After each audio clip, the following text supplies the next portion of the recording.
ವಿದ್ಯಾರ್ಥಿಗಳೇ, ಎಲ್ಲರಿಗೂ ಕೂಡ ಈ ಒಂದು ಮಧ್ಯಾಹ್ನದ ಶುಭವಂದನೆಗಳು.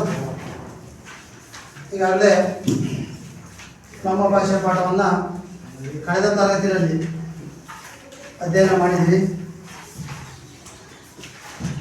ಇವತ್ತಿನ ದಿವಸ ನೋಡಿ, ಮೊದಲನೇ ಪದ್ಯ ಆಗಿರ್ತಕ್ಕಂಥ ಒಂದು ಸಂಕಲ್ಪ ಗೀತೆ. ಸಂಕಲ್ಪ ಗೀತೆ ಅಂದರೆ ನೋಡಿ, ಸಂಕಲ್ಪ ಅಂದರೆ ಒಂದು ದೃಢವಾದ ಒಂದು ನಿರ್ಧಾರ. ಆಯ್ತಾ? ಇಲ್ಲಿ ಈ ಒಂದು ಸಂಕಲ್ಪ ಗೀತೆ ಪದ್ಯವನ್ನು ನೋಡಿ,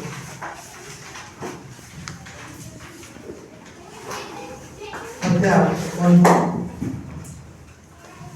ಸಂಕಲ್ಪ ಗೀತೆ.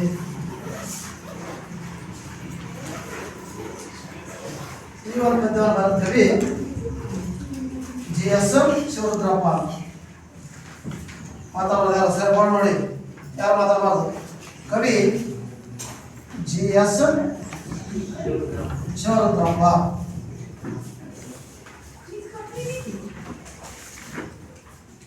ಆಯ್ತು, ಜೊತೆ ಕವಿ ಮಾಡಿದೆನು.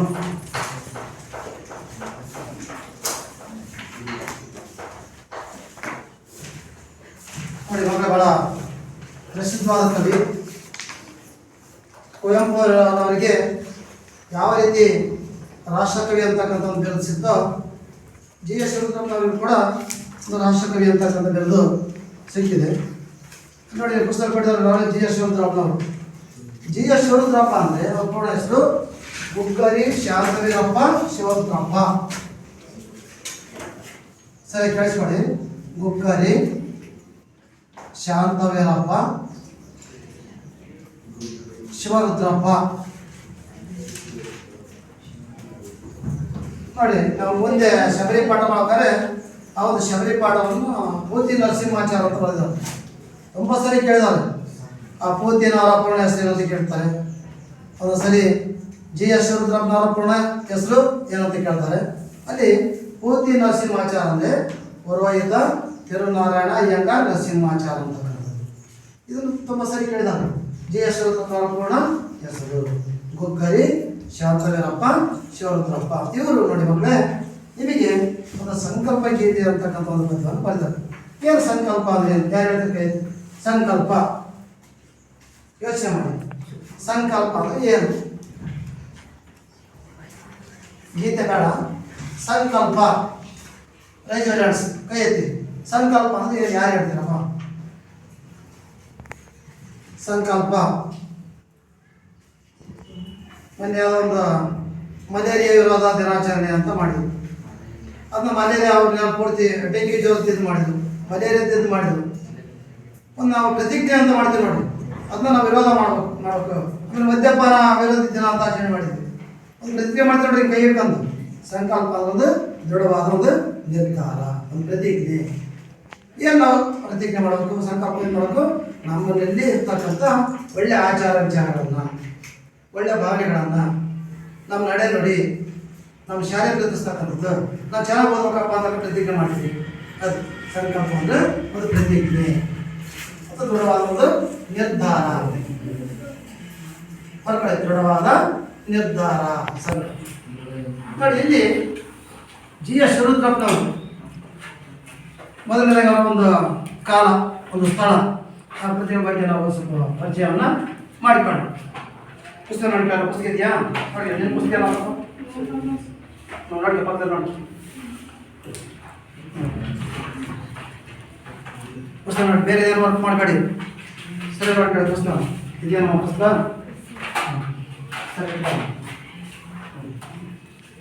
ನೋಡಿ, ಚೆನ್ನಾಗಿ ನೋಡ್ಕೊಳ್ಳಿ.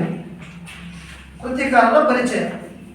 ಕೃತಿಕಾರ ಅಂದರೆ ನಮ್ಮ ಈ ಒಂದು ಸಂಕಲ್ಪ ಗೀತೆ ಪದ್ಯವಾದಂತಕ್ಕಂಥದ್ದು ಕವಿ GS ಶಿವರುದ್ರಪ್ಪ ಅಥವಾ ಗುಗ್ಗರಿ ಶಾಂತವೀರಪ್ಪ ಶಿವರುದ್ರಪ್ಪ.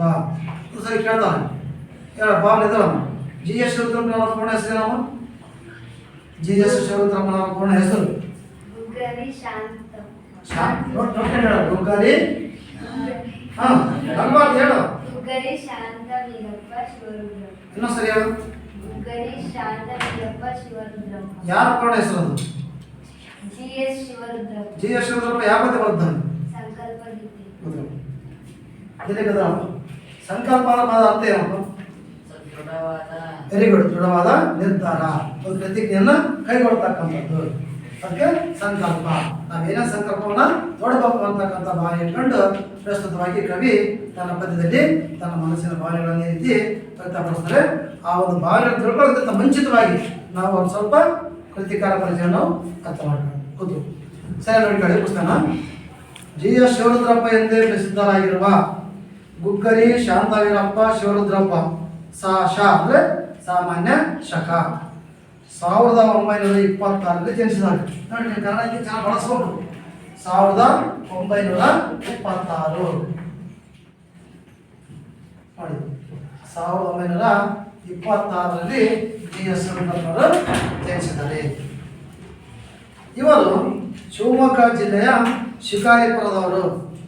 ನೋಡಿ, ಅಲ್ಲಿ ಡಾಕ್ಟರ್ ಕೆ ಹಳೆಪುಸ್ತಕದಲ್ಲಿ ಈಸೂರು ಅಂತ ಕೂಡ ಇತ್ತು. ಬರೀ ಶಿಕಾರಿಪುರ ಅಂತ ಅಷ್ಟೇ ಕೊಟ್ಟಿದ್ದಾರೆ. ನೋಡಿ ಮಕ್ಕಳ ಬರಿಬಾರ್ರಿ. ಶಿವಮೊಗ್ಗ ಜಿಲ್ಲೆಯ ಶಿಕಾರಿಪುರ ತಾಲೂಕಿನ ಈಸೂರು ಅಂತಕ್ಕಂಥ ಊರು.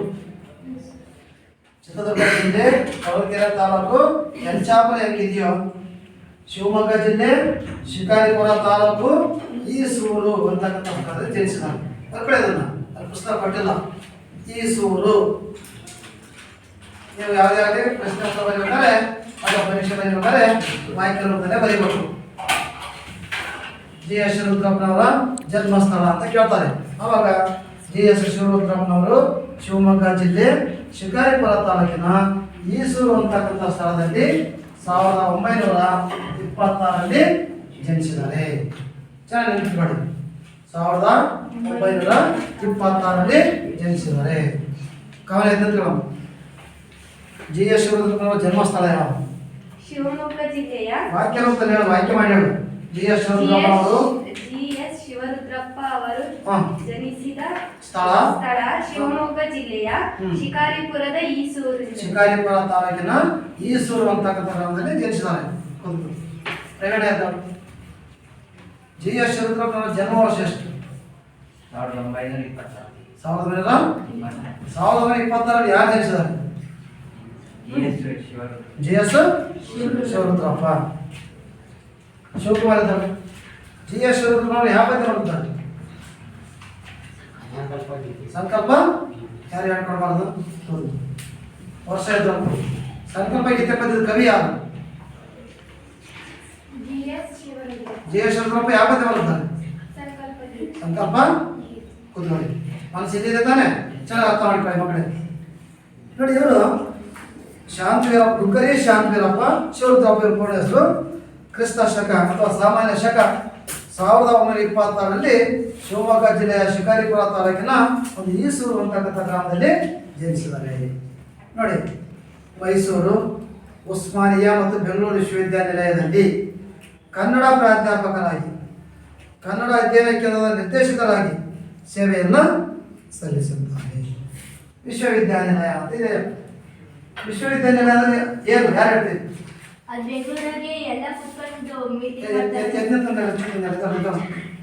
ವಿಶ್ವವಿದ್ಯಾನಿಲಯ ಅಂದ್ರೆ ಏನಮ್ಮ? ಲಕ್ಷ್ಮಿ ಹೇಳು. ವಿಶ್ವವಿದ್ಯಾನಿಲಯ ಅಂದ್ರೆ ಏನು? ರಾಜಕಾರಣಿಗಳು.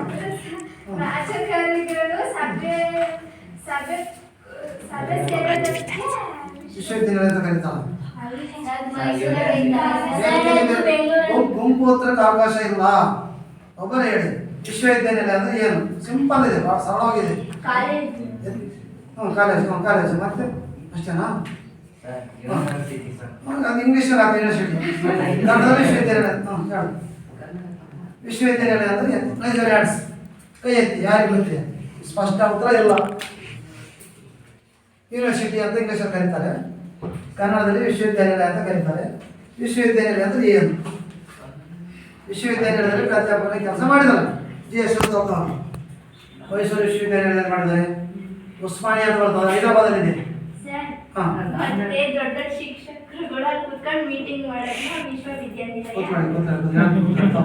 ನೋಡಿ, ನಾವು 1ರಿಂದ 7ನೇ ಕ್ಲಾಸ್ ಪ್ರಾಥಮಿಕ ಶಾಲೆ ಅಥವಾ ಮಾಧ್ಯಮಿಕ ಶಾಲೆ ಅಂತ ಹೇಳ್ತೀವಿ. 8, 9, 10 ಪ್ರೌಢಶಾಲೆ ಅಂತ ಕರಿತೀವಿ. 11, 12 PU ಕಾಲೇಜ್ ಅಂತ ಕರಿತೀವಿ. 13, 14, 15 ಅದು BA-ನಾಗಲಿ BSc-ನಾಗಲಿ BCom-ನಾಗಲಿ ಅವರು ಡಿಗ್ರಿ ಕಾಲೇಜ್ ಅಂತ ಕರಿತೀವಿ. MA, MSc, MCom master of arts, ME ಅಂದರೆ science master of science, MCom master of commerce. ನೀವು PUC-ನಲ್ಲಿ ಆರ್ಟ್ಸ್ ತಗೊಂಡ್ರೆ BA ಅಂತ ಓದ್ತೀರಿ, PUC-ನಲ್ಲಿ ಸೈನ್ಸ್ ತಗೊಂಡ್ರೆ BSc ಅಂತ ಓದ್ತೀರಿ, ಬ್ಯಾಚಲರ್ ಆಫ್ ಸೈನ್ಸ್. PUC-ನಲ್ಲಿ ಕಾಮರ್ಸ್ ತಗೊಂಡ್ರೆ BCom ಅಂತ ಓದ್ತೀರಿ, ಬ್ಯಾಚಲರ್ ಆಫ್ ಕಾಮರ್ಸ್. ಮತ್ತೆ ಇನ್ನೂ ಓದ್ಬೇಕಪ್ಪ, ನಾನು MA ಓದ್ಬೇಕಪ್ಪ ಅಂತ ಇರ್ತಾರೆ. ನಾನು MA ಓದಿದ್ದೀನಿ. ನಾನು MA ಆರ್ಟ್ಸ್ ತಗೊಂಡ್ರೆ ಮಾಸ್ಟರ್ ಆಫ್ ಆರ್ಟ್ಸ್ ಅಂತ ಓದ್ತೀರಿ. ನೀವು PUC-ನಲ್ಲಿ ಸೈನ್ಸ್ ತಗೊಂಡ್ರೆ ಮಾಸ್ಟರ್ ಆಫ್ ಸೈನ್ಸ್ ಅಂತ ಓದ್ತೀರಿ. PUC-ನಲ್ಲಿ ಕಾಮರ್ಸ್ ತಗೊಂಡ್ರೆ MCom ಮಾಸ್ಟರ್ ಆಫ್ ಕಾಮರ್ಸ್ ಅಂತ ಓದ್ತೀರಿ. ಅದನ್ನ VV ವಿಶ್ವವಿದ್ಯಾನಿಲಯ ಅಂತ ಕರಿತೀವಿ. ಉನ್ನತವಾಗಿರ್ತಕ್ಕಂಥ ವಿದ್ಯೆಯನ್ನು ಕೊಡ್ತಕ್ಕಂಥ ವಿದ್ಯಾಕೇಂದ್ರಗಳು. ಬರ್ಕೊಳ್ಳಿ, ವಿಶ್ವವಿದ್ಯಾನಿಲಯಗಳು VV. ನೋಡಿ, ಸಂಕ್ಷಿಪ್ತವಾಗಿ VV ಅಂತ ಕರೀತಾರೆ.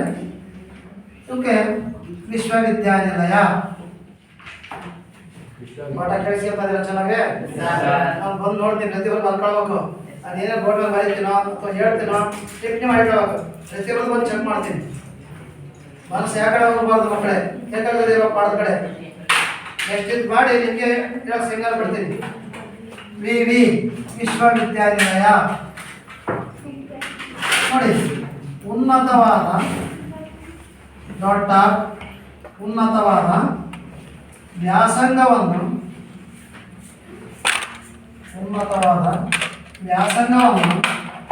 ನೀಡುವ ವಿದ್ಯಾಕೇಂದ್ರಗಳು. ವಿದ್ಯಾಕೇಂದ್ರ ಇದಕ್ಕೆ ವಿಶ್ವವಿದ್ಯಾನಿಲಯ ಅಂತ ಕರೀತಾರೆ. ವಿಶ್ವವಿದ್ಯಾನಿಲಯ ಅಂತ ಬಂದ್ಕೊಂಡು ಉನ್ನತವಾದ ವ್ಯಾಸಂಗವನ್ನು ನೀಡತಕ್ಕಂಥ ವಿದ್ಯಾಕೇಂದ್ರಗಳಿಗೆ ವಿಶ್ವವಿದ್ಯಾನಿಲಯ ಅಂತ ಕರೀತಾರೆ. ಇಂಗ್ಲಿಷ್ನಲ್ಲಿ ಯೂನಿವರ್ಸಿಟಿ, ಕನ್ನಡದಲ್ಲಿ ವಿಶ್ವವಿದ್ಯಾನಿಲಯ. ಅರ್ಥ ಆಗುತ್ತಾ? ಬರ್ಕೊಳ್ಳಿ.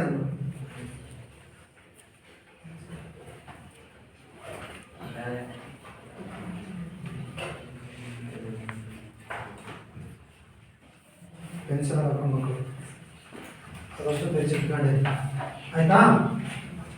ಉನ್ನತವಾದ ವ್ಯಾಸಂಗವನ್ನು ನೀಡುವ ವಿದ್ಯಾಕೇಂದ್ರಗಳಿಗೆ ವಿಶ್ವವಿದ್ಯಾನಿಲಯ ಅಂತ ಕರೀತಾರೆ.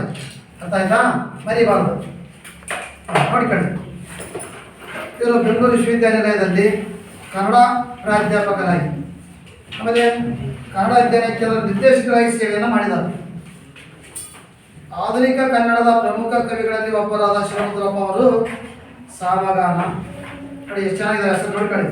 ಸಾಮಗಾನ, ಚೆಲುವು ಒಲವು, ದೇವಶಿಲ್ಪ, ದೀಪದ ಹೆಜ್ಜೆ, ಅನಾವರಣ, ವಿಮರ್ಶೆಯ ಪೂರ್ವ ಪಶ್ಚಿಮ, ಮಾಸ್ಕೋದಲ್ಲಿ 22 ದಿನಗಳು, ಸೌಂದರ್ಯ ಸಮೀಕ್ಷೆ ಮೊದಲಾದ ಕೃತಿಗಳನ್ನು ರಚಿಸಿದ್ದಾರೆ. ಇನ್ನು ಸಾಕಷ್ಟು ಕೃತಿಗಳನ್ನು ಅವರು ರಚನೆ ಮಾಡಿದ್ದಾರೆ. ಇದರ ಪ್ರಮುಖವಾದ ಕೃತಿಗಳು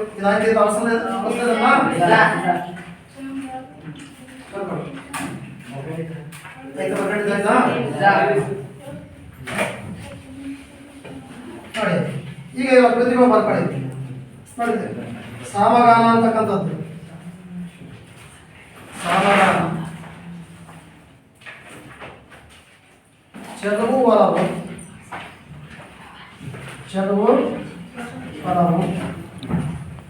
ದೇವಶಿಲ್ಪ,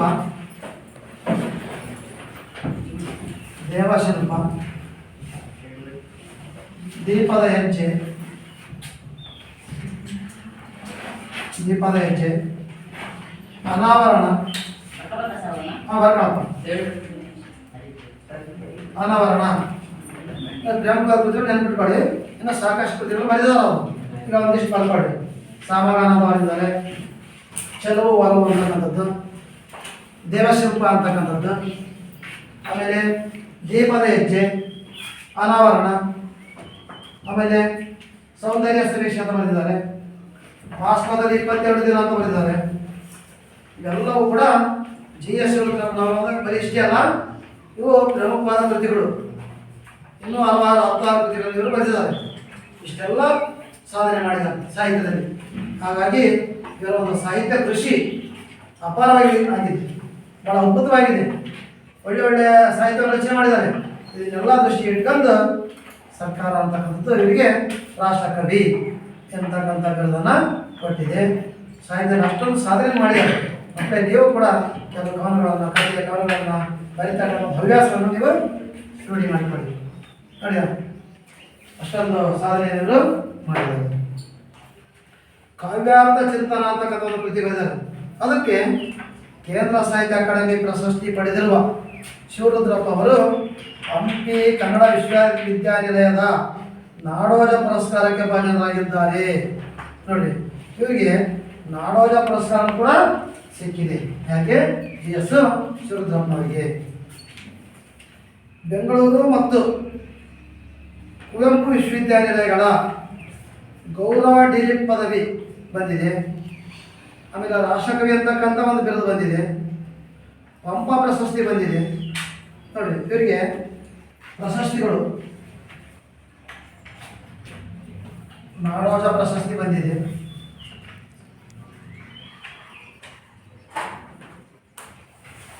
ಆಮೇಲೆ ರಾಷ್ಟ್ರಕವಿ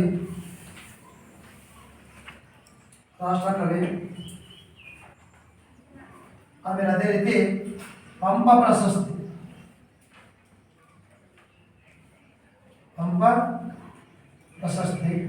ನೋಡಿ. ಇವತ್ತು ನೀವು ಯಾವ್ದೋ ಒಂದು ಕೃತಿ ಭಾಗವಹಿಸ್ತೀರಿ, ಹೆಚ್ಚುವರಿ ಎಕ್ಸ್ಟ್ರಾ ಪ್ಲೇಯರ್ ಆಗಿ ಸೇರ್ಕೊಂಡಿರ್ತೀರಿ. ನೀವು ಆಟನೇ ಆಡಿರೋದಿಲ್ಲ, ಸುಮ್ಮನೆ ಪ್ರಶಸ್ತಿ ಕೊಡ್ತಿರ್ತಾವೆ. ಇವತ್ತಿನ ಪ್ರಶಸ್ತಿಗಳಿಗೆ ಅಷ್ಟು ಬೆಲೆ ಇಲ್ಲ, ಅರ್ಥ ಆಯ್ತಾ? ಅವತ್ತು ಪ್ರಶಸ್ತಿಗಳು ಇವರನ್ನೇ ಹುಡುಕೊಂಡು ಬರ್ತಾಯಿದ್ರು. ಇವತ್ತು ನಾವು ಹುಡುಕೊಂಡು ಹೋಗ್ತಾ ಇರ್ತೀವಿ. ನೋಡಿ, ನೆಕ್ಸ್ಟ್ ಸೆಪ್ಟೆಂಬರ್ 5 ಬಂತು ಅಂದರೆ ಶಿಕ್ಷಕರ ದಿನಾಚರಣೆ ಅಂತ ಮಾಡ್ತಾರೆ. ಆ ಸೆಪ್ಟೆಂಬರ್ ಶಿಕ್ಷಕರ ದಿನಾಚರಣೆ ಹೋದಾಗ ಇವತ್ತು ಕೆಲವು ಮೇಷ್ಗಳು ಅವ್ರು ಏನೂ ಸಾಧನೆ ಮಾಡಿರೋದಿಲ್ಲ. ಅಧಿಕಾರಿಗೆ ಏನೋ ಒಂದು ರೀತಿ ಏನೋ ಸ್ವಲ್ಪ ಹಣ ಆಮೇಶ ಇದು ಮಾಡಿಬಿಟ್ಟು ನನಗೆ ಪ್ರಶಸ್ತಿಯನ್ನು ಕೊಟ್ಟಿದ್ರು ಹುಡುಕೊಂಡು ಹಾಕ್ಸ್ಕೊಂತಾರೆ. ನಾವೇನು ಮಾಡೋದು? ನಾವೇನೋ ಸಾಧನೆ ಮಾಡಬೇಕು. ಸಾಧನೆ ಮಾಡಿದಾಗ ಪ್ರಶಸ್ತಿಗಳು ನಮ್ಮನ್ನು ಹುಡುಕೊಂಡು ಬರ್ಬೇಕೆ ಹೊರತು ನಾವು ಅವುಗಳನ್ನು ಹುಡುಕೊಂಡು ಹೋಗಬಾರ್ದು. ಸರಿಯಾಗಿ ಪಾಠ ಮಾಡೋಕ್ಕೆ ಬರೋದಿಲ್ಲ, ಸರಿಯಾಗಿ ಡ್ಯೂಟಿ ಬರೋದಿಲ್ಲ, ಎಲ್ಲೋ ಧೂಮಪಾನ ಮಾಡ್ತಾನೆ, ಎಲ್ಲೋ ಮದ್ಯಪಾನ ಮಾಡ್ತಾನೆ, ಎಲ್ಲೋ ಜೂಜಾಟ ಆಡ್ತಾನೆ, ಅಂಥರಿಗೆ ಪ್ರಶಸ್ತಿ ಕೊಡ್ತಿರ್ತಾರೆ. ನಾವೇನೋ ಇಂಥಲ್ಲಿ ಸಿಗ್ಬೋದು ಅಂದ್ಕೊಂಡಿರ್ತೀವಿ, ಹೇಗೆ ಸಿಕ್ಕಿರ್ತಾವ. ಇವತ್ತು ಒಳ್ಳೆತನ ಅಂತಕ್ಕಂಥದ್ದು, ಮಾನವೀಯ ಮೌಲ್ಯಗಳು ಅಂತಕ್ಕಂಥದ್ದು, ಒಂದು ಆದರ್ಶತನ ಅಂತಕ್ಕಂಥದ್ದು ಇವತ್ತು ಶಿಕ್ಷಕರಲ್ಲಿ ಇಲ್ಲ. ಎಷ್ಟೋ ಜನ ಶಿಕ್ಷಕರು ನೋಡಿ ಬೆಲ್ಲು ಸೀಮಿತ ಆಗಿರ್ತಾರೆ. ಬೆಲ್ ಹೊಡಿತಾ ಬೇಗ ಮನೆ ಹೋಗೋಣ, ಸಂಬಳ ಆಯ್ತಾ? ನಾನು ಇವತ್ತು ಇಷ್ಟೊಂದು ಸಂಬಳ ತೆಗೆದುಕೊಳ್ತಾ ಇದ್ದೀನಿ, ನಾನು ಇವತ್ತು ಮಕ್ಕಳನ್ನ ಏನಾದರೂ ತಿಳಿಸಿದ್ದೀನ, ನಾನೇನೋ ಸಾಧನೆ ಮಾಡಿದ್ದೀನ? ನಾವು ಆತ್ಮಾವಲೋಕನ ಮಾಡ್ಕೊಳ್ಳೋ ಮಕ್ಕಳೇ, ಆತ್ಮಾವಲೋಕನ ಮಾಡ್ಕೊಂಡಾಗ ನಾವಿವತ್ತು ಇಷ್ಟು ಸಂಬಳ ತೆಗೆದುಕೊಳ್ಳೋದಕ್ಕೂ ಮಕ್ಕಳನ್ನ ಏನಾದ್ರು ತಿಳಿಸಿದ್ದೀನ ಅಂತಕ್ಕಂಥದ್ದು ಸಾರ್ಥಕ ಪಡ್ಕೊಳ್ಳೋದು. ಸುಮ್ಮನೆ ನಾವೆಲ್ಲ ಬೇಕಾಗ್ಬಿಟ್ಟು ನಾವು ಇದು ಮಾಡಿದ್ರೆ ದೇವರು ಹೆಚ್ಚೋದು. ಯಾರೋ ಅಧಿಕಾರಿಗಳು ಬಂದರು, ಯಾರೋ ಇಲಾಖೆಗಳು ಬಂದರು, ಯಾರೋ ಶ್ರೀ ಸಂಸ್ಥೆಗಳು ಬಂದರು, ಅವನ್ನ ಬಿಟ್ಟು ಸರ್ಕಸ್ ಮಾಡ್ಕೊಂತ ಪಾಠ ಮಾಡೋದು, ಅದು ಆಗಬಾರ್ದು. ನಾವೇ ಒಂದು ಆತ್ಮಾವಲೋಕನ ಮಾಡ್ಕೊಂಡು ನಾನಿವತ್ತು ಮಕ್ಕಳಿಗೆ ಏನಾದರೂ ಕೂಡ ಒಂದು ಸಾಧನೆಯನ್ನು ಮಾಡಿಸ್ಬೇಕು, ನನ್ನಲ್ಲಿರ್ತಕ್ಕಂಥಕ್ಕೆ ಹಲವಾರು ವಿಚಾರಗಳನ್ನು ಅವರ ಒಂದು ತಲೆ ಒಳಗಡೆ ಹಾಕಬೇಕು ಅಂತಕ್ಕಂಥ ಭಾವನೆ ಇರಬೇಕು. ನಾವು ಊಟಾಟಿಕೆ ಅಂತಕ್ಕಂಥದ್ದು, ನಾಟಕೀಯತೆ ಅಂತಕ್ಕಂಥದ್ದು, ಡಾಂಬಿಕತನ ಅಂತಕ್ಕಂಥದ್ದು ಮನುಷ್ಯನಲ್ಲಿ ಇರಬೇಕು. ಗೊತ್ತಾಯ್ತಾ? ಹಂಗೆ ನಾವು ಏನಾದರೂ ಮಾಡಿ ಒಂದು ಅರ್ಪಣಾ ಮನೋಭಾವನೆ ಮನುಷ್ಯನಲ್ಲಿ ಇರಬೇಕು ಅಂತಕ್ಕಂಥದ್ದು. ನೋಡಿ, ಇವರೆಲ್ಲ ಅಷ್ಟೊಂದು ಪ್ರಶಸ್ತಿ ಪಡ್ಕೊಂಡಿದ್ದಾರೆ, ಅಷ್ಟೊಂದು ಸಾಹಿತ್ಯ ರಚನೆ ಮಾಡಿದ್ದಾರೆ. ಅದನ್ನೆಲ್ಲ ನೋಡಿದಾಗ ಇವರು ಸಾಹಿತ್ಯದಲ್ಲಿ ಎಷ್ಟೊಂದು ಅಪಾರವಾಗಿರ್ತಕ್ಕಂಥ ಸಾಧನೆಯನ್ನು ಮಾಡಿದ್ದಾರೆ ಅಂತಕ್ಕಂಥದ್ದು ಗೊತ್ತಾಗುತ್ತೆ. ಇವತ್ತು ಯಾವುದೋ ಒಂದು ಕಾಲ ಬರೀರಪ್ಪ ಅಂತಂದರೆ ಬ್ರಿಟಿಷ್ ನಮಗೆ ಬರೋದಿಲ್ಲ ಅಂತೀವಿ. ಒಂದು ಕಥೆ ಹೇಳಪ್ಪ ಅಂದರೆ ಗೊತ್ತಿಲ್ಲ ಸ ಅಂತಂತೀವಿ. ಒಂದು ಪದ್ಯನ ಪಾಠ ಮಾಡಿದ್ರಿ, ಒಂದೊಂದು 5 ನಿಮಿಷ ಮಾತಾಡಪ್ಪ ಅಂದರೆ ಹಿಂದೆ ಮುಂದೆ ನೋಡ್ತಿರ್ತೀವಿ. ಯಾಕೆ ಹೀಗಾಗುತ್ತೆ? ನೀವು ಸರಿಯಾಗಿ ಪಾಠವನ್ನು ಕೇಳಿಸ್ಕೊಳ್ಳೋದಿಲ್ಲ, ಅರ್ಥ ಮಾಡ್ಕೊಳ್ಳೋದಿಲ್ಲ. ನಾನು ಕೂಡ ಅವ್ರಿಂದ ಚೆನ್ನಾಗಿ ಮಾಡಬೇಕು ಪಾಠವನ್ನು ಅಂತಕ್ಕಂಥ ಭಾವನೆ ಮಕ್ಕಳೇ ನಿಮ್ಮಲ್ಲಿ ಬರಬೇಕು. ಆ ರೀತಿ ಬಂದಾಗ ನಾವೇನೋ ಒಂದು ರೀತಿ ಸಾಧನೆಯನ್ನು ಮಾಡಿದಂಗೆ ಆಗುತ್ತೆ. ನೋಡಿ ಪಾಪ, ನಿಮ್ಮ ಅಪ್ಪ ಅಮ್ಮ ಮನೆಯಲ್ಲಿ ಎಷ್ಟೋ ಕಷ್ಟಪಟ್ಟು ಕೆಲಸ ಮಾಡ್ತಾರೆ. ಕೊಳೆಯ ಬಟ್ಟೆ ಹಾಕೋದು ಹೊಲ ನಡ್ತಾವೆ, ಎಲ್ಲೋ ಕೂಲಿ ಮಾಡ್ತಾರೆ, ಎಲ್ಲೋ ಕೂಡ ವಲಸೆ ಹೋಗಿರ್ತಾರೆ, ನಮ್ಮ ಮಕ್ಕಳಿಗೆ ಇಂಥ ಪರಿಸ್ಥಿತಿ ಬರಬಾರ್ದಪ್ಪ ಅಂತ ಅಂದ್ಕೊಂಡು ಅವ್ರು ಏನಾದರೂ ಕೂಡ ಒಂದು ಸಾಧನೆ ಮಾಡಿಸ್ಬೇಕಲ್ಲ ನಮ್ಮ ಮಕ್ಕಳಿಂದ ಅಂದ್ಕೊಂಡಿರ್ತಾರೆ. ನೀವು ನಿಮ್ಮ ಅಪ್ಪ ಅಮ್ಮರ ಒಂದು ಮನಸ್ಸುಗಳಿಗೆ ಒಂದು ಎಳೆನೀರು ಬರ್ತಕ್ಕಂಥ ದ್ರೋಹ ಮಾಡ್ತಕ್ಕಂಥ ಕೆಲಸವನ್ನು ದಯಮಾಡಿ ಮಾಡಬೇಡಿ. ಇವತ್ತು ನಮ್ಮ ಅಪ್ಪ ಅಮ್ಮ ನನಗೋಸ್ಕರ ಇಷ್ಟೊಂದು ಕಷ್ಟ ಪಡ್ತಾ ಇದ್ದಾರೆ, ಅವ್ರು ಇನ್ನೂ ಯಾರ ಮನೆ ಕೆಲಸದಲ್ಲಿ ಮಾಡ್ಕೊಂಡು ನನಗೆ ಇವತ್ತು ಓದಿಸ್ತಾ ಇದ್ದಾರೆ, ನಾನು ಏನಾದರೂ ಕೂಡ ತಿಳ್ಕೊಳ್ಬೇಕು, ನನ್ನ ಕಾಲ ನಾನು ನಿಂತ್ಕೊಳ್ಬೇಕು ಅಂತಕ್ಕಂಥ ಭಾವನೆ ನಿಮ್ಮಲ್ಲಿ ಬಂದಾಗ ಒಂದು ಅದ್ಭುತವಾಗಿರ್ತಕ್ಕಂಥ ಸಾಧನೆ ಮಕ್ಕಳು ನೀವು ಮಾಡ್ತೀರಿ. ಹಂಗೆ ಸಾಧನೆ ಮಾಡ್ತಕ್ಕಂಥ ಒಂದು ಛಲ ಒಂದು ಹೇಗಾಗತ್ತೆ ನಿಮ್ಮಲ್ಲಿ ಬರಲಿ. ನೋಡಿ ಇವರು ಇನ್ನೊಂದ್ಸರಿ ನೋಡ್ಕೊಳ್ಳಿ. ಸಾಮಗಾನ ಅಂತ ಕೃತಿ ಬರೆದಿದ್ದಾರೆ, ಚೆಲುವು ಒಲವು ಅಂತ ಬರೆದಿದ್ದಾರೆ, ದೇವಸ್ವರೂಪ ಅಂತ ಬರೆದಿದ್ದಾರೆ, ದೀಪದ ಹೆಜ್ಜೆ, ಅನಾವರಣ, ವಿಮರ್ಶೆಯ ಪೂರ್ವ ಪಶ್ಚಿಮ. ನೋಡಿ ನೀವು ಹೆಸರೆಲ್ಲ ನೋಡ್ಕೊಂಡಿರ್ತೀರಿ, ಎಲ್ಲ ನಾನು ಹೆಸರು ಕೇಳಿದ್ದೆ.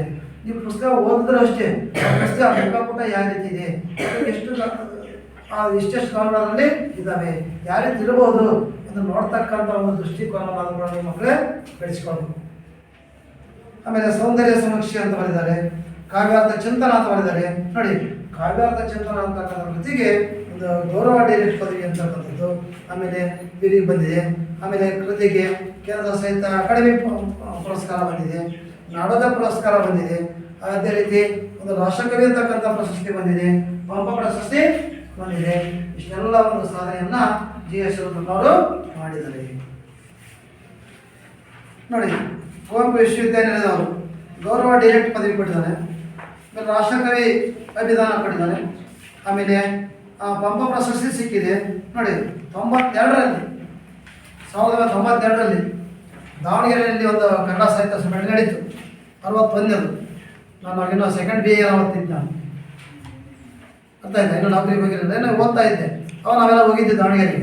ನೀವು ಮಕ್ಕಳ ಏನು ಮಾಡಿ ಅಂತಂದರೆ ದೂರವಾಗೋದಿಲ್ಲ, ಇಲ್ಲೇ ದುರ್ಗಾನೋ ದಾವಣಗೆರೆನೋ ಹೊಳಲ್ಕೆರೆನೋ ನಿಮ್ಮ ಸುತ್ತಮುತ್ತಲ ಭಾಗದಲ್ಲಿ ಯಾವ ಒಂದು ಕನ್ನಡ ಸಾಹಿತ್ಯ ಸಮ್ಮೇಳನ ನಡೀತಿರ್ತಾವೆ, ಯಾವುದೋ ಒಂದು ಕವಿಗೋಷ್ಠಿ ನಡೀತಿರ್ತಾವೆ. ನೀವು ಸ್ವಲ್ಪ ಭಾಗವಹಿಸಿ ಎಷ್ಟೋ ಕವಿಗಳು ನೀವು ನೋಡ್ಬೋದು. ಕೆಲವು ಲೇಖಕರ ಪರಿಚಯ ಆಗುತ್ತೆ, ಯಾವ್ಯಾವ ಕವಿಗಳು ಯಾವ ಲೇಖಕರು ಏನೇನು ಕವನ ವಾಚನ ಮಾಡಿದ್ರು ಅಂತ ಗೊತ್ತಾಗುತ್ತೆ. ನೋಡ ಅದೇನೋ ಕೆಲವು ಪುಸ್ತಕ ಮಾರಾಟ ಬಂದಿರುತ್ತೆ. ನೀವು ನೋಡಿ ಅಟ್ಲೀಸ್ಟ್ ನಿಮ್ಮಲ್ಲಿ ಬರ್ತಾ ಇದೆ ಗೊತ್ತಾಗುತ್ತೆ ನನಗೆ. ನೀವು ವಾರಕ್ಕೆ ಬೇಡ, ಹದಿನೈದಕ್ಕೆ ಬೇಡ, ಒಂದು ತಿಂಗಳಿಗೆ ಒಂದು 15-20 ರೂಪಾಯಿ ದಿನ ಖರ್ಚು ಮಾಡ್ತೀರಿ. ಒಂದು ತಿಂಗಳಿಗೆ ಒಂದು ಬುಕ್ ಆದರೂ ಖರೀದಿ ಮಾಡಿ. ಅಲ್ಲಿಗೆ ಒಂದು ತಿಂಗಳಿಗೆ ಒಂದು ಬುಕ್ ಖರೀದಿ ಮಾಡಿಬಿಟ್ರೆ ಅಲ್ಲಿಗೆ ವರ್ಷಕ್ಕೆ 12 ಬುಕ್ ಆದವು, 2 ವರ್ಷಕ್ಕೆ 24 ಆದವು, 4 ವರ್ಷಕ್ಕೆ 48 ಆದವು. ನಿಮ್ಮ ಮನೆಯಲ್ಲಿ ಒಂದು ಪುಟ್ಟ ಲೈಬ್ರರಿ ಮಾಡ್ಕೊಂಬೋದು. ನಾವು ಯಾರೋ ನಿಮ್ಮ ಅಪ್ಪ ಅಮ್ಮ ನಿಮ್ಮ ಎಲ್ಲೇ ಬಿಟ್ಟು ಎಲ್ಲ ಊರಿಗೆ ಹೋಗಿರ್ತಾರೆ, ನೀವು ಒಂದು ಕಡೆ ಪುಸ್ತಕ ಎಲ್ಲ ಇಟ್ಕೊಳ್ಳಿ. ಅವ್ರು ಒಂದು ಕೈಗೆ ಹೇಳ್ಕೊಂಡು ಕೈಗೆ ಹಾಸಿ ತಗೊಂಡು ನಾನು ಇಂಥ ಅಂದ್ಕೊಂಡು ಡೇಟ್ ಹಾಕ್ಕೊಂಡು ಇಂಥ ನಾನು ಒಳಗೆ ಹೋಗಿದ್ದೆ, ಇಂಥ ಒಂದು ಫಂಕ್ಷನ್ಗೆ ಈ ಪುಸ್ತಕ ತೆಗೆದುಕೊಂಡೆ, ಡೇಟ್ ಹಾಕ್ಕೊಂಡು. ಇನ್ನೊಂದು ಹೇಳೋ ಚಿತ್ರದುರ್ಗ ಯಾವುದೋ ಒಂದು ಫಂಕ್ಷನ್ಗೆ ಹೋಗಿರ್ತೀವಿ, ಅವು ಒಂದೆಲ್ಲ ಒಂದು ಪುಸ್ತಕ ಮಾರಾಟಕ್ಕೆ ಬಂದಿರ್ತಾರೆ, ಒಂದು ಪುಸ್ತಕ ತಗೊಂಡೆ. ಸಂಜೆ ನಾನು ಯಾವುದೋ ಒಂದು ಡ್ರೆಸ್ಗಳು ತಗೊಂಡೆ, ಏನೋ ಒಂದು ಅಲಂಕಾರಿಕ ವಸ್ತು ತೆಗೆದುಕೊಂಡೆ, ಶೂ ತಗೊಂಡೆ, ಚಪ್ಪಲಿ ತಗೊಂಡೆ, ಇನ್ನೇನೋ ತಗೊಂಡೆ. ಧಾರವಾಡ ದುಡ್ಡು ಕಳೆಯೋದ್ರಿಂದ ಒಂದು ಪುಸ್ತಕ ಅದು ನಿಜವಾದ ಅಭ್ಯಾಸ ಹಾಬಿ. ಒಂದು ಪುಸ್ತಕ ಖರೀದಿ ಮಾಡಿಬಿಟ್ರೆ ನೀವು ಬೇಕಾದ್ರೆ ಓದ್ಕೊಬೋದಾ, ನಿಮ್ಮ ಅಪ್ಪ ಮೇಲೆ ಬಿಟ್ಟೋಗಿರ್ತಾರೆ, ಮನೆಯಲ್ಲಿ ನೀವು ಓದ್ಬೋದು, ಟೈಮ್ ಪಾಸ್ ಆಗುತ್ತೆ, ಜ್ಞಾನ ಬೆಳೆಯುತ್ತೆ, ಓದ್ತಾನೆ. ಇಂಥ ಒಂದು ಹವ್ಯಾಸ ಬೆಳೆಸ್ಕೊಳ್ಳಿ. ಆ ಕವಿಗಳದ್ದು ಭಾವಚಿತ್ರ ಕನೆಕ್ಟ್ ಮಾಡ್ಕೊಳ್ಳೋದು, ಪುಸ್ತಕ ಸಂಗ್ರಹಣೆ ಮಾಡ್ತಕ್ಕಂಥದ್ದು, ಈ ಥರ ಕೆಲವು ಯಾವುದೋ ನಾಣ್ಯಗಳು ಸಂಗ್ರಹಣೆ ಮಾಡ್ತಕ್ಕಂಥದ್ದು, ಕೆಲವು ಸ್ಟಾಪ್ಗಳು ಸಂಗ್ರಹಣೆ ಮಾಡ್ತಕ್ಕಂಥದ್ದು, ಇದು ನಿಜವಾದ ಒಂದು ಹವ್ಯಾಸ. ಇದೆಲ್ಲ ಏನು ಶಿವರುದ್ರಪ್ಪನವ್ರೇನು ಬೇಗ ಉಳಿದಿದ್ರೆ ಕವಿಗಳು ಆಗಲಿಲ್ಲ. ಹಿಂಗೆ ಅವರು ಓದ್ಬೇಕಾದ್ರೆ ಸ್ವಲ್ಪ ಚಿಕ್ಕ ಹಿಂಗೆ ಕವನಗಳೆಲ್ಲ ಬರ್ಕೊಳ್ತಾ ಕೊನೆಗೆ ಅದೇ ಸಾಕಷ್ಟು ಒಳ್ಳೆ ಕವಿಗಳಾದ್ರು, ರಾಷ್ಟ್ರಕವಿ ಅಂತಕ್ಕಂಥ ಬಿರುದು ಸಿಕ್ತು. ಇವತ್ತು ನೋಡಿ ಅವ್ರು ಇಲ್ಲದ್ರೂ ಕೂಡ ಅವ್ರು ಬರೆದಿರ್ತಕ್ಕಂಥ ಪದ್ಯ ಸಂಕಲ್ಪ ಗೀತೆ ಇವತ್ತು ಅದು ಪದ್ಯ ಇರಲಿಲ್ಲ ಅಂದರೆ ನಾವು ಇವತ್ತು ನಾಚ್ಕೊಂಡಿದ್ವಿ. ಹಂಗೆ ನಾವು ನಮ್ಮ ಒಂದು ಜೀವಮಾನದಲ್ಲಿ ಏನಾದರೂ ಮನುಷ್ಯ ಸಾಧನೆ ಮಾಡಬೇಕು. ಸಾಧನೆ ಮಾಡಲಿಲ್ಲ ಅಂದರೆ ಏನು ಕೂಡ ಉಪಯೋಗ ಇಲ್ಲದಂಗೆ ಆಗುತ್ತೆ. ಇಂಥ ಒಂದು ಅದ್ಭುತವಾಗಿರ್ತಕ್ಕಂಥ ಸಾಧನೆಗಳ ಮಕ್ಕಳೇ ಮಾಡ್ತಾ ಇದ್ದೀವಿ. ನೋಡ್ಕೊಳ್ಳಿ, ಗೌರವ ಡೈರೆಕ್ಟ್ ಸಿಕ್ಕಿದೆ, ಪದವಿ ಸಿಕ್ಕಿದೆ, ರಾಷ್ಟ್ರಕವಿ ಬಿರುದು ಸಿಕ್ಕಿದೆ, ಪಂಪ ಪ್ರಶಸ್ತಿ ಸಿಕ್ಕಿದೆ. 92ರಲ್ಲಿ ಏನು ದಾವಣಗೆರೆಯಲ್ಲಿ ಏನು ಕನ್ನಡ ಸಾಹಿತ್ಯ ಸಮ್ಮೇಳನ ನಡೀತೋ ಅದಕ್ಕೆ ಅಧ್ಯಕ್ಷರು ಆಗಿದ್ದರಂತೆ, ಅಧ್ಯಕ್ಷತೆಯನ್ನು ವಹಿಸ್ಕೊಂಡಿರ್ತಾರೆ. ಈ ಒಂದು ಪದ್ಯವನ್ನು ಎದೆ ತುಂಬಿ ಹಾಡಿದೆನು ಅಂತಕ್ಕಂಥ ಒಂದು ಕೃತಿಯಿಂದ ಆರಿಸ್ಕೊಂಡಿದ್ದಾರೆ. ನೋಡಿ ಪದ್ಯದ ಹೆಸರು, ಮೊದಲನೇ ಪದ್ಯ ಸಂಕಲ್ಪ ಗೀತೆ. ಚೆನ್ನಾಗಿ ಓದಬೇಕು. 625ಕ್ಕೆ 625 ಅಂಕ ಗಳಿಸ್ಬೇಕು ಅಂತಕ್ಕಂಥ ನಿರ್ಧಾರ ತಗೊಳ್ಳಿ. ಯಾರೋ ಒಬ್ಬ 30-35 ಮಾರ್ಕ್ಸ್ ತಂದಿರ್ತಾನೆ, ಇದು ಯಾರೋ ಫೇಲ್ ಆಗಿರ್ತಾನೆ, ಬಿಡು ಅವನೇ ಫೇಲ್ ಆಗಿದ್ದಾನೆ, ನಾನು ಫೇಲ್ ಆದ ಚಿಂತೆ ಇಲ್ಲ ಅಂದ್ಕೊಂಡು ನಾವು ಫೇಲ್ ಆಗ್ಲಿಕ್ಕೆ ಹೋಗ್ಬಾರ್ದು. ಯಾರು 125 ಅಂಕ ತೆಗಿತಾರೋ ಅಂಥವ್ರ ಸಹವಾಸ ಮಾಡಿ. ನಾವು ಯಾವ್ಯಾವ ಸ್ನೇಹಿತರ ಸಹವಾಸ ಮಾಡ್ತೀವೋ ಆ ರೀತಿ ನಾವು ಒಳ್ಳೆದನ್ನು ಕಡಿತೀವಿ. ನಾವು ನೋಡಿ, ಒಂದು ಗಿಳಿ ತೋತ ಬೋಲ ಮಾರ್ಬ ಒಂದು ಗಿಳಿ ಕತೆ ಕೇಳಿದ್ದೀರಿ. ಒಂದು ಗಿಳಿ ಎರಡು ಗಿಳಿ ಒಂದು ಆಶ್ರಮದಲ್ಲಿ ಬೆಳೆಯುತ್ತೆ, ಇನ್ನೊಂದು ಗಿಳಿ ಕಡಕಿನಲ್ಲಿ ಬೆಳೆಯುತ್ತೆ. ಆಶ್ರಮದಲ್ಲಿ ಬೆಳೆದಂಥ ಗಿಳಿ ಬನ್ರಿ ಕೂತ್ಕೊಡ್ರಿ, ಕ್ಷೇಮವಾಗಿದ್ದೀರಾ, ಚೆನ್ನಾಗಿದ್ದೀರಾ, ನಮ್ದೊಂದು ಅಧಿಕ ಸತ್ಕಾರ ಸ್ವೀಕಾರ ಮಾಡಿ ಅಂತ ಹೇಳ್ತಾರೆ. ಆದರೆ ಒಂದು ಕಟಕನ ಹತ್ರ ಬೆಳೆದಂಥ ಗಿಳಿ ಇಡೀ ಕಟ್ಟು ಕೊಲ್ಲು ಅಂತಕ್ಕಂಥ ಭಾವನೆ ಬರುತ್ತದೆ. ಅದಕ್ಕೆ ನಾವೇನು ಮಾಡಬೇಕು? ಸಜ್ಜನರ ಸಹವಾಸ ಹೆಜ್ಜೆಯನ್ನು ಸವಿದಂತೆ. ಕೆಟ್ಟ ಜನರ ಸಹವಾಸ ಮಾಡಿದರೆ ನಾವು ಚರಂಡಿ ನೀರು ಆದಂಗೆ ಆಗಿಬಿಡ್ತೀವಿ. ಒಳ್ಳೆಯವ್ರ ಸಹವಾಸ ಮಾಡಬೇಕು, ಕೆಟ್ಟ ಜನರ ಸಹವಾಸ ನಾವು ಮಾಡಬಾರ್ದು.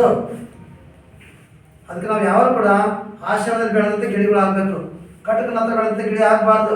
ಒಳ್ಳೆಯವ್ರ ಸಹವಾಸ ಮಾಡಬೇಕು.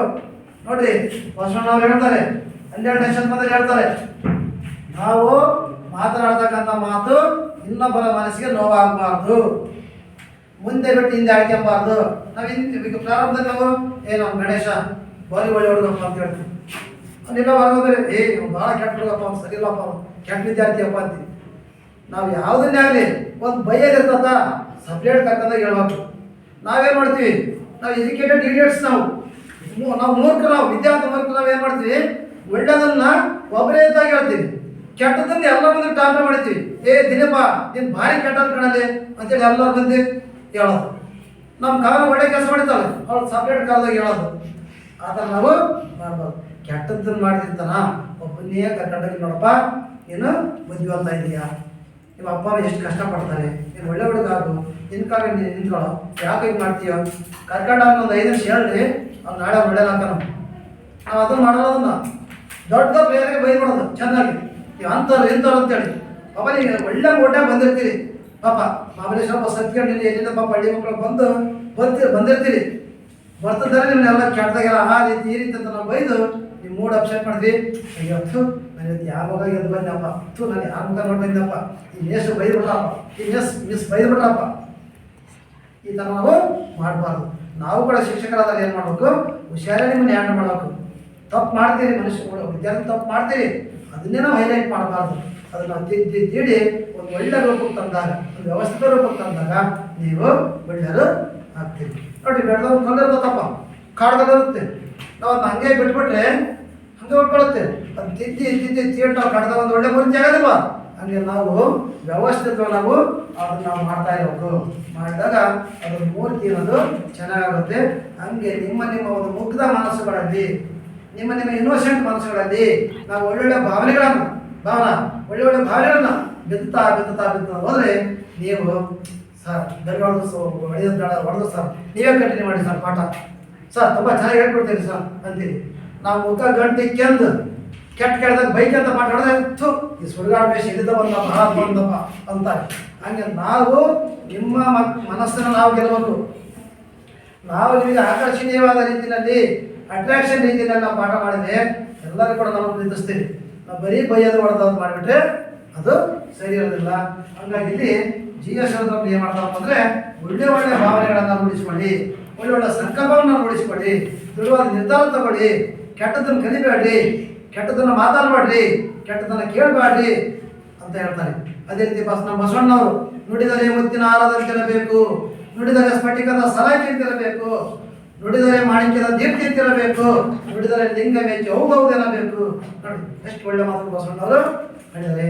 ಇಂಥ ತತ್ವಗಳನ್ನು, ಇಂಥ ಒಂದು ವಚನಗಳನ್ನು, ಇಂಥ ಒಂದು ವಚನಕಾರರ ಒಂದು ಮೌಲ್ಯಗಳನ್ನು ನೀವು ನಿಮ್ಮ ಬದುಕಿನಂತಕ್ಕೂ ಕೂಡ ನೀವು ಚೆನ್ನಾಗಿ ರೂಢಿ ಮಾಡಿಕೊಳ್ಳಿ. ಚೆನ್ನಾಗಿ ರೂಢಿ ಮಾಡಿಕೊಂಡಾಗ ಅಲ್ಲಿ ನೀವು ನಿಜವಾಗ್ಲೂ ಕೂಡ ಎಷ್ಟೋ ಒಂದು ಸಾಧನೆ ಮಾಡಿದ್ರು ಕೂಡ ಅದಕ್ಕೆ ಒಂದು ಸಾಧನೆ ನಿಮಗೆ ಚೆನ್ನಾಗಿ ಇರುತ್ತೆ. ಅದೇ ರೀತಿ ಈ ಒಂದು ಪದ್ಯವನ್ನು ಇದೇ ತುಂಬಿ ಆಡಿದಂತಕ್ಕಂಥ ಒಂದು ಪದ್ಯದ ಆಸೆ ಮಾಡಿದರೆ ಸ್ವಲ್ಪ ಆಶಯ ನೋಡ್ಕೊಳ್ಳಿ, ಅಲ್ಲಿ ಈ ಪದ್ಯದಲ್ಲಿ ಏನಿದೆ ಅಂತೇಳಿ. ಈ ವಾರ್ತೆ ತೋರ್ಸಕ್ಕಾದ್ರೆ ಮುಖ್ಯಾಂಶ ತೋರಿಸ್ತಾರೆ ನೋಡಿ, ಆ ಮುಖ್ಯಾಂಶ ತೋರಿಸಿದಾಗ ಇಡೀ ವಾರ್ತೆಗೆ ಅರ್ಥ ಆಗುತ್ತೆ. ಹಂಗೆ ಪ್ರತಿಯೊಂದು ಪಾಠ ಪದ್ಯದಲ್ಲಿ ಮಕ್ಕಳೇ ಒಂದು ಆಶಯ ಅಂತ ಕೊಟ್ಟಿರ್ತಾರೆ. ಆಶಯ ಭಾವ, ಕವಿನಲ್ಲಿರ್ತಕ್ಕಂಥ ಮನಸ್ಸಿನ ಭಾವನೆ ಏನಿತ್ತು ನೋಡಿ. ಜೀವನದಲ್ಲಿ ಧನಾತ್ಮಕ ಭಾವನೆಯನ್ನು, ದೃಢ ಸಂಕಲ್ಪವನ್ನು ಹೊಂದಿರಬೇಕು.